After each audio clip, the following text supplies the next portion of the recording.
안녕하세요. 삼성서울병원 유튜브 구독자 여러분들의 건강 MC 김호수입니다. 여러분들 혹시 숨이 차고 피곤한 데는 심장이 문제일 수 있다, 이런 말 들어보신 적 있으신가요? 특히 고령층에서 흔히 발생하는 승모판막 역류증은 심장 질환 가운데서도 가장 흔한 판막 질환 중에 하나입니다. 하지만 문제는 이 병이 초반에는 별 특별한 증상이 없다는 겁니다.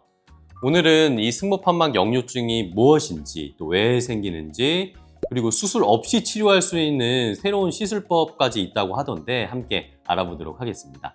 오늘 도움 말씀 주실 교수님, 삼성서울병원 순환기내과 박성지 교수님 모셨습니다. 안녕하세요. 삼성서울병원 순환기내과 박성지입니다. 자, 오늘은 이 승모판막입니다. 네. 이 승모판막이 도대체 어디 있는 거고 어떤 역할을 하는지부터 좀 알아볼까요? 네. 제가 모형 가지고 왔는데요. 심장에는 4개의 방이 있고 네네. 4개의 판막, 문짝이 있는데요. 승모판막은 여기 보시는 여기에 있는 판막인데 이 심장이 왼쪽 심장, 오른쪽 심장이 있는데 좌심실과 좌심방이라는 이 좌심실, 좌심방 사이에 있는 판막입니다. 보기에도 굉장히 복잡하게 생겼죠. 그러게요. 예, 여러 가지 막 줄줄도 달려 있고 굉장히 복잡하게 생겼습니다. 그래서 이 판막이 승모판막이고요.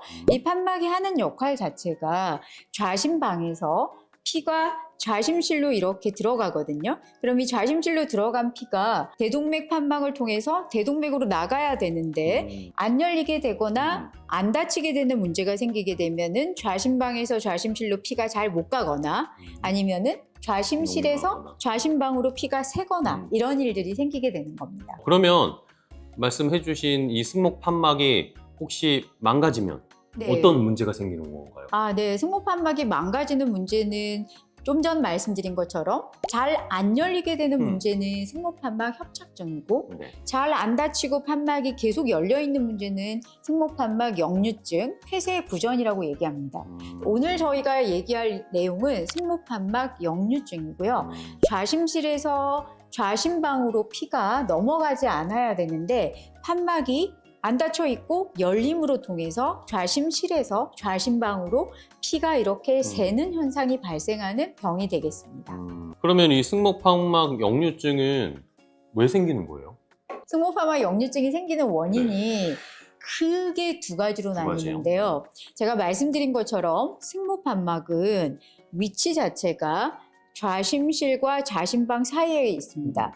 첫 번째 원인은 판막 자체가 고장이 난 거예요. 그러니까 판막이 노화 현상에 의해서거나 아니면 어떤 이유든지 간에 여러 가지 구조물들 중에서 판막이 고장이 나서 잘 안 다치고 열려있는 경우를 1차성 승모판막 역류증이라고 얘기하게 됩니다. 주로는 나이가 많아서 퇴행성 변화 때문에 생기는 경우가 많고요. 두 번째는 2차성인데요. 말 그대로 1차성 판막 자체의 문제, 2차성은 판막은 아무런 죄가 없습니다. 판막은 아무런 문제가 없는데 옆에 있는 구조들이 이상한 거예요. 첫 번째가 좌심실이 엄청나게 늘어나는 병이 생기는 거예요. 그러니까 심장이 매우 확장이 되고 늘어나는 심부전 환자와 같이 좌심실이 늘어나 있는 환자들은 심장이 커지니까 판막은 아무런 문제가 없는데 딸려서 안 다치게 되는 경우, 이런 경우가 심실의 문제가 돼서 생기는 판막 역류증이고요. 또 하나가 좌심방이라는 데가 있는데 이 좌심방은 요즘에 굉장히 흔한 심방세동이라는 병과 같은 이런 부정맥 환자들, 좌심방이 매우 커지는 분들이 있어요. 좌심방이 커져버리면 이것 때문에도 그 앞쪽에 있는 승모판막이 안 닫혀서 열려서 피가 새게 되죠. 그래서 이런 1차성 판막 질환 원인에 의한 것과 2차성 원인에 의한 것들을 나누게 됩니다. 그러면은 이 1차성과 2차성을 나누는 이유가 있을까요? 네, 이유가 있는데요. 네네. 가장 중요한 이유는 치료가 다르거든요. 네, 1차성은 판막 자체가 고장이 난 거예요. 그럼 판막을 고쳐야죠. 그렇죠. 그래서 1차성 승모판막 역류증의 원칙은 판막을 수술하는 겁니다. 근데 수술 중에서도 승모판막 성형술이라고 해서 이 자기 판막을 그대로 유지하면서 고장이 난 곳들을 다 수선을 하고 고치고 해서 제대로 기능을 하게 만드는 승모판막 성형술이 원칙입니다. 저희가 수선을 하려고 했는데 너무 고장난 데가 많아서 수선을 못한다? 그러면은 교체를 하는 승모판막 치환술이라는 수술을 하게 됩니다. 그리고 치환술을 할 때는 째깍째깍 소리가 나는 금속 판막이거나 아니면은 조직으로 하는 조직 판막이거나 이렇게 두 가지 종류가 나누어지게 됩니다. 그리고 1차성은 이렇다고 말씀드렸잖아요. 네네. 그럼 2차성은 판막은 아무런 문제가 없는데 판막을 고친다고 될까요? 그래서 2차성은 판막을 수선하고 수술하는 거는 아무런 의미가 없어요.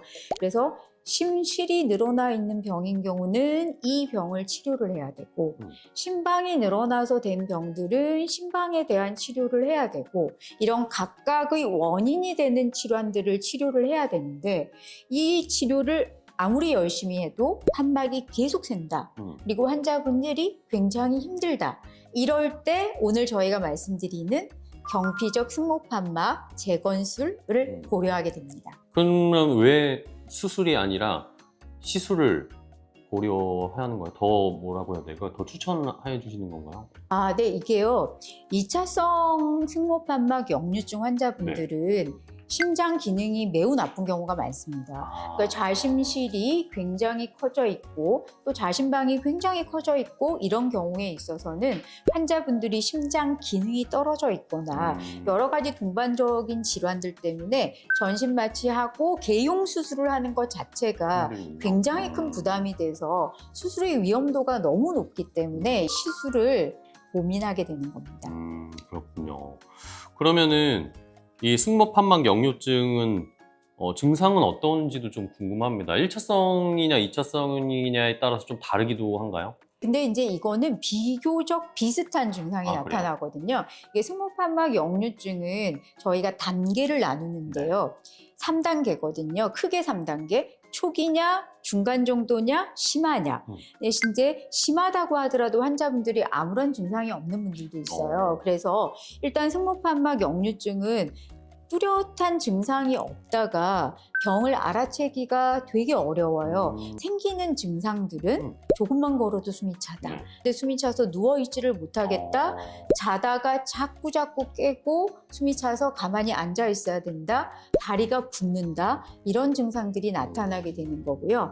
2차성 승모판막 역류증의 경우에 있어서는 이 심실이 문제냐 아니면 심방에 병이 있느냐 이런 거에 따라서 증상들이 굉장히 더 복잡할 수가 있습니다. 그러면은 어떻게 저희가 진단을 할 수 있나요? 네, 승모판막 역류증을 진단을 할 때는 모든 판막 질환도 마찬가지인데 기본이 되는 검사는 경흉부 심장 초음파입니다. 경흉부 심장 초음파는 옷 바깥쪽에서 여기다가 이제 젤리를 발라서 검사를 하는 거잖아요. 이렇게 이제 검사를 하게 되면은 심장의 모양이라든지 판막의 모양과 기능들 알게 되고요. 그런데 이제 승모판막이라는 게 굉장히 복잡하게 생겼잖아요. 그럼 이거를 더 자세하게 보려면 흉부를 통해서 하는 경우에 있어서는 제한점이 좀 많습니다. 그래서 저희가 경식도라고 해서 식도를 통해서 심장 초음파 기계를 넣게 되면은 이 식도가 좌심방 뒤쪽에 있어요. 그렇기 때문에 좌심방을 통해서 승모판막이 굉장히 잘 보입니다. 그래서 경식도 심장 초음파를 통해서 이 승모판막의 모양이라든지 구조 그리고 어디가 병이 있는지 이런 거를 굉장히 정확하게 알 수가 있습니다. 그리고 이런 경흉부 심장 초음파에서는 할 수 없는 경식도 심장 초음파를 통해서 볼 수 있는 정보들 그리고 저희가 3차원 3D 영상을 찍고 하는 것들을 할 수 있어서 그런 것들을 통해서 병을 정확하게 진단을 하게 됩니다. 자, 그러면은 이제 앞에서 잠깐 저희 설명을 해주시긴 하셨지만 시술을 고려해 볼 수 있는 경우가 있다고 해주셨잖아요. 네네. 그 어떤 경우에 시술을 고려할 수 있나요? 네. 시술의 경우는 일단 원인에 따라서 나누어서요. 1차성 승모판막 역류증의 경우는 원칙이 수술이거든요. 그런데 이제 수술을 해야 되는데 환자분들이 연세가 뭐 87세, 90세 연세가 너무 많고 기저질환이 너무 많아서 전신마취 개용 수술이 위험한 분들, 그리고 폐가 너무 나빠서 마취가 안 되는 분들, 이런 분들은 저희가 시술을 고려할 수 있고요. 그리고 2차성 환자의 경우는 대부분 심실이 문제든 심방이 문제든 심부전 환자들의 경우에 있어서는 나이가 많고 동반되는 질환이 많고 그리고 심장 기능이 떨어져 있어서 전신 마취하에서 개용 수술이 어렵기 때문에 그리고 이런 분들은 약물 치료를 일단 먼저 해야 되는데 약물 치료를 일정 기간 동안 했지만 그래도 증상이 너무 안 좋아지는 거예요. 그럴 때는 시술을 고려할 수 있습니다. 그래서 이때 할 수 있는 시술 자체가 경피적 승모판막 재건술, 저희가 마이트라 클립이라는 부르게 됩니다. 그러면 말씀해 주신 이 마이트라 클립은 어떤 방식으로 역류를 줄이는 거예요? 아, 네. 마이트라 클립은 클립이거든요. 네네. 집게로 집어준다. 이렇게 생각하시면 되고요. 여기서 보실 때 이 모양 보이시죠? 네네. 여기가 집게거든요. 이 집게로 저희가 보면 승모판막이 이 앞옆이랑 후엽이랑 이렇게 두 개로 나누어져 있는데요.